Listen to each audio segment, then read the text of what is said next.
ಬೆಂಗಳೂರಿನಲ್ಲಿ ತಾಯಿ ಹಾಗೂ ಪ್ರಿಯಕರನಿಂದ ಮಗಳ ಹತ್ಯೆ ಪ್ರಕರಣಕ್ಕೆ ಸಂಬಂಧಪಟ್ಟಂತೆ ತನಿಖೆಯನ್ನು ತೀವ್ರಗೊಳಿಸಲಾಗ್ತಾ ಇದೆ. ನಿನ್ನೆಯಿಂದ ಬಾಣಸವಾಡಿ ಎಸಿಪಿ ಅನುಷಾ ನೇತೃತ್ವದಲ್ಲಿ ತನಿಖೆಯನ್ನು ನಡೆಸಲಾಗ್ತಾ ಇದೆ, ವಿಚಾರಣೆಯನ್ನು ನಡೆಸಲಾಗ್ತಾ ಇದೆ. ಮೋಹನ್ ಹಾಗೂ ಪ್ರಿಯಾಂಕಾ ಇಬ್ಬರ ವಿಚಾರಣೆಯನ್ನ ಪೊಲೀಸ್ ಅಧಿಕಾರಿಗಳ ತಂಡ ನಡೆಸ್ತಾ ಇದೆ. ಕಾಡುಗೋಡಿ ಪೊಲೀಸರ ವಿಚಾರಣೆಯ ಸಂದರ್ಭದಲ್ಲಿ ಆರೋಪಿ ಮೋಹನ್ ತನ್ನ ಕೃತ್ಯವನ್ನ ಒಪ್ಪಿಕೊಂಡಿದ್ದಾನೆ. ತಾನೇ ಹಲ್ಲೆಯನ್ನ ನಡೆಸಿ ಕೊಲೆ ಮಾಡಿರೋ ಬಗ್ಗೆ ಆರೋಪಿ ಹೇಳಿಕೊಂಡಿದ್ದಾನೆ. ಆದರೆ ಈ ಸಂದರ್ಭದಲ್ಲಿ ಪ್ರಿಯಾಂಕಾ ವಿರುದ್ಧವಾಗಿ ಯಾವುದೇ ಹೇಳಿಕೆಯನ್ನು ಕೂಡ ಮೋಹನ್ ಕೊಟ್ಟಿಲ್ಲ. ಮತ್ತೊಂದು ಕಡೆಯಲ್ಲಿ ಪ್ರಿಯಾಂಕಾ ವಿಚಾರಣೆಯ ಸಂದರ್ಭದಲ್ಲಿ ನನಗೇನು ಗೊತ್ತಿಲ್ಲ, ನಾನು ಮಗುವನ್ನ ಕೊಲೆ ಮಾಡಿಲ್ಲ ಅನ್ನುವಂತಹ ಮಾತನ್ನೇ ಹೇಳ್ತಾ ಇದ್ದಾಳೆ ಅನ್ನೋದು ಗೊತ್ತಾಗ್ತಾ ಇದೆ. ಮೃತ ಮಗು ವೆನೆಲ್ಲಾ ತಂದೆ ಪ್ರವೀಣ್ ವಿಚಾರಣೆಯನ್ನು ಕೂಡ ಪೊಲೀಸರು ನಡೆಸಲಿದ್ದಾರೆ.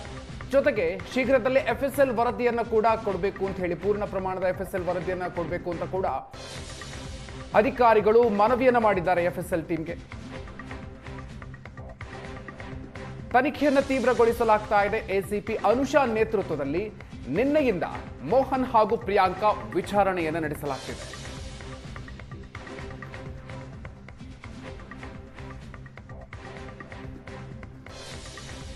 ಬೆಂಗಳೂರಿನಲ್ಲಿ ತಾಯಿ ಹಾಗೂ ಪ್ರಿಯಕರನಿಂದ ಮಗಳ ಹತ್ಯೆ ಪ್ರಕರಣಕ್ಕೆ ಸಂಬಂಧಪಟ್ಟಂತೆ ತನಿಖೆಯನ್ನು ತೀವ್ರಗೊಳಿಸಲಾಗ್ತಾ ಇದೆ. ಕಾಡುಗೋಡಿ ಪೊಲೀಸರ ವಿಚಾರಣೆಯ ಸಂದರ್ಭದಲ್ಲಿ ಮೋಹನ್ ತಪ್ಪೊಪ್ಪಿಕೊಂಡಿದ್ದಾನೆ. ಆದರೆ ಪ್ರಿಯಾಂಕಾ ನನಗೇನು ಗೊತ್ತಿಲ್ಲ ಅನ್ನುವಂಥ ಮಾತನ್ನು ವಿಚಾರಣೆಯ ಸಂದರ್ಭದಲ್ಲಿ ಹೇಳ್ತಾ ಇದ್ದಾರೆ. ಹೆಚ್ಚಿನ ಡೀಟೇಲ್ಸ್ ಕೊಡ್ತಾರೆ ನಮ್ಮ ಪ್ರತಿನಿಧಿ ಚೇತನ್. ಇದೀಗ ನಮ್ಮ ಜೊತೆಗೆ ದೂರವಾಣಿ ಸಂಪರ್ಕದಲ್ಲಿದ್ದಾರೆ. ಚೇತನ್, ವಿಚಾರಣೆಯ ಸಂದರ್ಭದಲ್ಲಿ ಮೋಹನ್ ತಪ್ಪೊಪ್ಪಿಕೊಂಡಿರೋದು ಹೌದಾ? ಆದರೆ ಪ್ರಿಯಾಂಕಾ ವಿಚಾರಣೆಯ ಸಂದರ್ಭದಲ್ಲಿ ನಾನು ಯಾವುದೇ ರೀತಿಯಲ್ಲೂ ಕೂಡ ಹತ್ಯೆಯನ್ನು ಮಾಡಿಲ್ಲ ಅನ್ನುವಂಥ ಮಾತನ್ನೇ ಹೇಳ್ತಾ ಇದ್ದಾಳೆ ಅನ್ನೋದು ಗೊತ್ತಾಗ್ತಾ ಇರುವಂಥ ಮಾತು. ಏನೆಲ್ಲ ಡೀಟೇಲ್ಸ್ ಸಿಗ್ತಾ ಇದೆ ವಿಚಾರಣೆಗೆ ಸಂಬಂಧಪಟ್ಟಂತೆ ಚೇತನ್?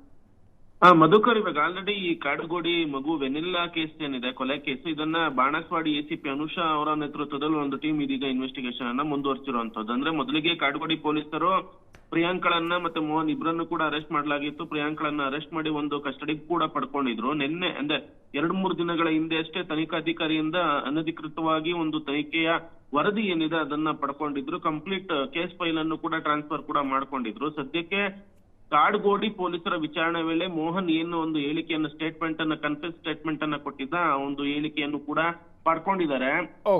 ನಾನೇ ಹಲ್ಲೆ ಮಾಡಿ ಒಂದು ಕೊಲೆ ಮಾಡಿದ್ದೀನಿ ಅನ್ನೋದನ್ನು ಕೂಡ ಆತ ಒಪ್ಕೊಂಡಿರುವಂತದ್ದು. ಆದ್ರೆ ಪ್ರಿಯಾಂಕಾ ಸದ್ಯಕ್ಕೆ ಕೊಟ್ಟಿರುವಂತಹ ಸ್ಟೇಟ್ಮೆಂಟ್ ಅಲ್ಲಿ ನಾನು ಯಾವುದೇ ಒಂದು ಕೊಲೆಯನ್ನ ಮಾಡಿಲ್ಲ ಅಂತ ಅನ್ಬಿಟ್ಟು ಹೇಳಿರುವಂತದ್ದು. ಮೋಹನ್ ಕೂಡ ಪ್ರಿಯಾಂಕಾ ವಿರುದ್ಧವಾಗಿ ಯಾವುದೇ ರೀತಿಯಾದಂತಹ ಹೇಳಿಕೆಗಳನ್ನು ಕೂಡ ಕೊಟ್ಟಿಲ್ಲ. ಸದ್ಯಕ್ಕೆ ಎಫ್ಎಸ್ಎಲ್ ಏನ್ ವರದಿ ಶೀಘ್ರವಾಗಿ ಒಂದು ಸಿಕ್ಕ ಮೇಲೆ ಒಂದಷ್ಟು ಒಂದು ಇನ್ವೆಸ್ಟಿಗೇಷನ್ ಅನ್ನ ಈ ಒಂದು ಎಸಿಪಿ ಅನುಷಾ ಅವರ ಟೀಮ್ ಮಾಡ್ಲಿದ್ದು ಸದ್ಯಕ್ಕೆ ಇನ್ವೆಸ್ಟಿಗೇಷನ್ ಮುಂದುವರೆದಿರುವಂತದ್ದು. Madhukar, okay, thank you Chetan ಡೀಟೇಲ್ಸ್ಗೆ.